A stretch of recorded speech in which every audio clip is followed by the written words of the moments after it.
กินหัวกินหางกินกันตลอดด้วย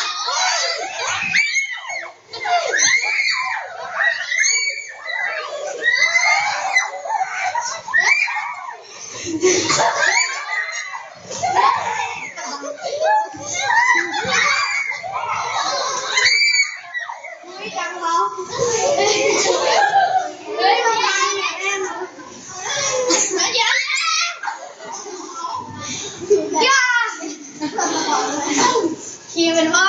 แค่ทำมาเป็นแม่แม่ทำมาเป็นแม่มาแม่งูกินน้ำบ่อไหนกินน้ำบ่อกินน้ำบ่อไปยายไปยายมาแม่งูกินน้ำบ่อไหนกินน้ำบ่อส่งโยกไปโยกมาแม่งูกินน้ำบ่อไหนกินน้ำบ่อหินดินไปก็บินมากินหัวกินหางกินกันตลอด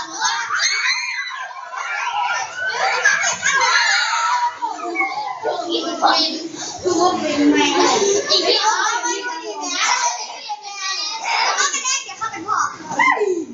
กินน้ำบ่อไหนน้ำบ่อไปไม่ย้ายมาแม่งูกินน้ำบ่อไหนกินน้ำบ่อโยกไปโยกมาให้พูดกับแม่งูแม่งูกินน้ำบ่อไหนกินน้ำบ่อหินบินไปก็บินมายังไม่ตายพี่ตัวที่หากินกันตลอดด้วย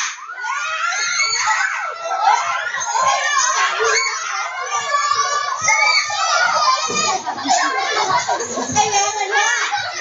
ให้บ้านให้เกียรติอะไรแม่งู3 รอบแม่งู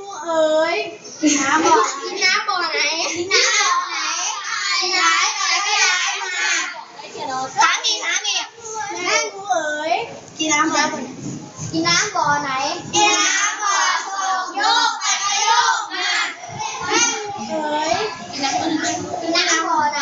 กินน้ำบ่อบินไปก็บินมาครับพี่กินน้ำกินหัวกินหางกินกลางตลอดตัวกินหัวกิน